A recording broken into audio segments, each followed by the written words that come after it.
बुद्ध का चचेरा भाई देवदत्त सदा ही बुद्ध को नीचा दिखाने की कोशिश में लगा रहता था, लेकिन उसे हमेशा ही हार का सामना करना पड़ता था।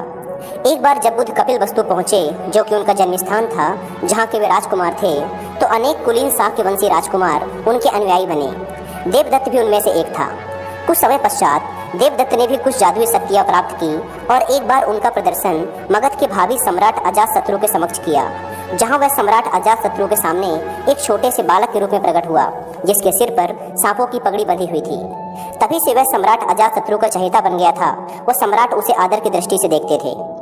कुछ दिनों बाद जब देवदत्त मगध से लौटकर बौद्ध संघ में वापस आया, तो उसने स्वयं को बुद्ध से श्रेष्ठ घोषित कर दिया और संघ का लीडर बन उसका नेतृत्व करना चाहा। बौद्ध भिक्षुओं को बुद्ध से विमुख करने के लिए उसने यह कहा कि बुद्ध तो अब बूढ़े हो चुके हैं और सठिया भी गए हैं, इसलिए अब उनसे कुछ नहीं होने वाला। किंतु जब भिक्षुओं ने उसकी कोई बात नहीं सुनी, तो उसकी बुद्ध और संघ दोनों से नफरत और अधिक बढ़ गई। अब वह बुद्ध को बदनाम करने व नीचा दिखाने के तरीके खोजने लगा, लेकिन उसे कोई मौका नहीं मिल पा रहा था, क्योंकि सभी महात्मा बुद्ध को बहुत अच्छे से जानते थे। इसी बात से परेशान होकर वह फिर वापस मगध पहुंचा और सम्राट अजातशत्रु को उनके पिता महाराज बिंबिसार का वध करने के लिए प्रेरित किया, क्योंकि महाराज बिंबिसार बुद्ध और बौद्धों को बहुत अधिक सहायता व आश्रय प्रदान किया करते थे। शुरुआत में बिंबिसार को मरवाने की उसकी योजना सफल नहीं हुई, अतः उसने 16 धनुर्धारियों को बुद्ध को मारने के लिए भेजा, किंतु बुद्ध के व्यक्तित्व से प्रभावित हो वो सारे उनके अनुयायी बन गए। इस बात से देवदत्त बुद्ध पर इतना अधिक क्रोधित हुआ कि जब एक दिन बुद्ध ग्रीककूट पर्वतों को पार कर रहे थे, तब उसने बुद्ध को मारने के लिए उन पर एक बड़ी सी चट्टान लुढ़कवा दी। लेकिन वह चट्टान भी बुद्ध तक पहुंचने से पहले ही रास्ते में 2 बड़े पत्थरों से टकराकर वहीं रुक गई। इस घटना के बाद तो देवदत्त के क्रोध की सीमा ही न रही। वह बुद्ध को नीचा दिखाने के लिए इतना उतावला हो गया कि उसने एक दिन मगध राज्य के अस्तबल में जाकर एक विशाल हाथी नीलगिरी को शराब पिलाकर बुद्ध के आगमन के मार्ग में छोड़ दिया।